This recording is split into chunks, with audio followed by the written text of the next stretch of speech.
ಸವಿರುಚಿ ಕಾರ್ಯಕ್ರಮದಲ್ಲಿ ನಾವು ಇವತ್ತು ಕೇವಲ 5 ನಿಮಿಷಗಳಲ್ಲಿ ಮಾಡಬಹುದಾದಂತಹ ಕ್ಯಾರೆಟ್ ಖಾರ ಮತ್ತು ಈರುಳ್ಳಿ ಖಾರ ಇವೆರಡೂ ರೆಸಿಪಿಗಳನ್ನು ತಿಳ್ಕೊಳ್ಳೋಣ. ಇವೆರಡನ್ನು ನೀವು ಸಲಾಡ್ ಥರ ತಿನ್ಬೋದು ಅಥವಾ ಅನ್ನದ ಜೊತೆ ಸೈಡ್ ಡಿಶ್ ಆಗಿ ಸರ್ವ್ ಮಾಡಿಕೊಂಡು ಕೂಡ ತಿನ್ಬೋದು. ಹಾಯ್, ಎಲ್ಲರಿಗೂ ನಮಸ್ಕಾರ. ನಾನು ಅಂಬಿಕಾ ಶೆಟ್ಟಿ. ಸವಿರುಚಿ ಕಾರ್ಯಕ್ರಮಕ್ಕೆ ನಿಮಗೆಲ್ಲರಿಗೂ ಸ್ವಾಗತ.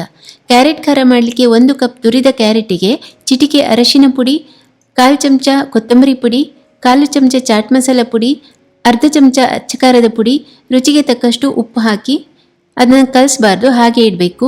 ಈಗ 1 ದೊಡ್ಡ ಚಮಚ ತುಪ್ಪ ಬಿಸಿ ಮಾಡಿ ಅದಕ್ಕೆ ಅರ್ಧ ಚಮಚ ಸಾಸಿವೆ ಸಿಡಿದ ಮೇಲೆ 1 ಚಮಚ ಉದ್ದಿನಬೇಳೆ, 6 ರಿಂದ 7 ಕರಿಬೇವಿನ ಎಲೆ, 2 ರಿಂದ 3 ಬೆಳ್ಳುಳ್ಳಿ ಹೆಸರುಗಳನ್ನು ಜಜ್ಜಿ ಹಾಕಬೇಕು.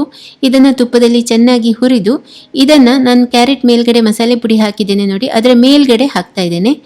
ಇದನ್ನು ಈಗ ಚೆನ್ನಾಗಿ ಕಲಿಸ್ಕೊಳ್ಬೇಕು. ಹಾಗೆಯೇ ಹುಳಿಗೆ 1 ಅರ್ಧ ಚಮಚ ಲಿಂಬೆ ರಸ ಕೂಡ ಹಾಕಿದ್ದೇನೆ. ನೀವು ಆಮ್ಚೂರ್ ಪುಡಿ ಮತ್ತು ಲಿಂಬೆ ರಸ ಎರಡನ್ನೂ ಹಾಕ್ಬೋದು ಅಥವಾ ಲಿಂಬೆ ರಸ ಒಂದನ್ನೇ ಕೂಡ ಹಾಕ್ಬೋದು. ಚೆನ್ನಾಗಿ ಕಲಸಿ ಕೊನೆಯಲ್ಲಿ ಸ್ವಲ್ಪ ಕೊತ್ತಂಬರಿ ಎಲೆನ ಸಣ್ಣಗೆ ಹೆಚ್ಚಿ ಹಾಕಿ ಕಲಸಿದರೆ ಕ್ಯಾರೆಟ್ ಖಾರ ದಿಢೀರನೇ ರೆಡಿ ಆಗ್ತದೆ.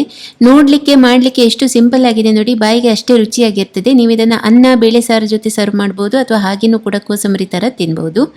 ಈಗ ನಾವು ಈರುಳ್ಳಿ ಖಾರ ಹೇಗೆ ಮಾಡೋದಂತ ನೋಡೋಣ. ಇದನ್ನು ಅಷ್ಟೇ ಬೇಗ ಮಾಡ್ಕೊಳ್ಬೋದು. ನಾನಿಲ್ಲಿ 3 ಚಿಕ್ಕ ಗಾತ್ರದ ಈರುಳ್ಳಿನ ಸಿಪ್ಪೆ ತೆಗೆದು ತಕ್ಕೊಂಡಿದ್ದೇನೆ. ಇದನ್ನು ನಾವು ಒಂದೇ ಅಳತೆಗೆ ರಿಂಗ್ ಥರ ಮಾಡಿ, ಅಂದರೆ ವೃತ್ತಾಕಾರದಲ್ಲಿ ಹೀಗೆ ಕಟ್ ಮಾಡಬೇಕು. ಹೀಗೆ ಒಂದೇ ಸೈಜಲ್ಲಿ ಮಾಡಿದರೆ ಚೆನ್ನಾಗಿರ್ತದೆ, ನೋಡಲಿಕ್ಕೂ ಚೆನ್ನಾಗಿರ್ತದೆ. ಮತ್ತು ತುಂಬ ತೆಳ್ಳಗೆ ಮಾಡೋದು ಬೇಡ, ಸ್ವಲ್ಪ ಒಂದು ಅರ್ಧ ಸೆಂಟಿಮೀಟರ್ಷ್ಟು ದಪ್ಪ ಇರಲಿ ಕಟ್ ಮಾಡುವಾಗ. ಹೀಗೆ ರಿಂಗ್ ಮಾಡಿ ಇಟ್ಕೊಳ್ಬೇಕು.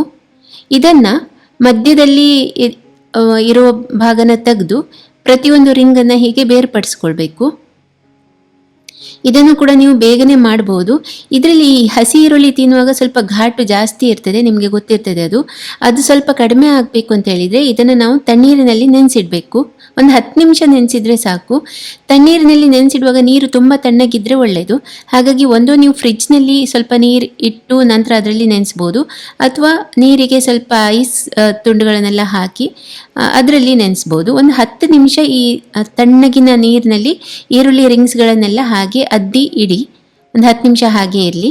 ನಂತರ ಮಸಾಲೆಗೆ ಇನ್ನೊಂದು ಬೌಲ್ ತಗೊಳ್ತಾ ಇದ್ದೇನೆ ನಾನು. ಇದಕ್ಕೆ ಮಸಾಲೆಗೆ 1/4 ಚಮಚ ಚಾಟ್ ಮಸಾಲ, 1/4 ಚಮಚ ಕಪ್ಪು ಉಪ್ಪು ಅಂದರೆ ಬ್ಲ್ಯಾಕ್ ಸಾಲ್ಟ್, ಚಿಟಿಕೆ ಅರಿಶಿನ ಪುಡಿ, ರುಚಿಗೆ ತಕ್ಕಷ್ಟು ಉಪ್ಪು, 1 ಚಮಚ ಅಚ್ಚಕಾರದ ಪುಡಿ, 1/3 ಚಮಚ ಆಮ್ಚೂರ್ ಪುಡಿ ಮತ್ತು ಲಿಂಬೆ ರಸ ಎರಡೂ ಹಾಕ್ತಾ ಇದ್ದೇನೆ ನಾನು. 1 ಚಮಚ ಲಿಂಬೆ ರಸ ಹಾಕಿದ್ದೇನೆ.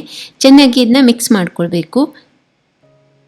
ಈಗ ಇದಕ್ಕೆ ನಾವು ಅಲ್ಲಿ ತಣ್ಣೀರಲ್ಲಿ ನೆನೆಸಿಟ್ಟಿದ್ವಿ ನೋಡಿ, ಆ ಈರುಳ್ಳಿ ರಿಂಗ್ಸ್ಗಳನ್ನು ನೀರಿನಿಂದ ತೆಗೆದು ಇದಕ್ಕೆ ಹಾಕ್ಕೊಳ್ಬೇಕು.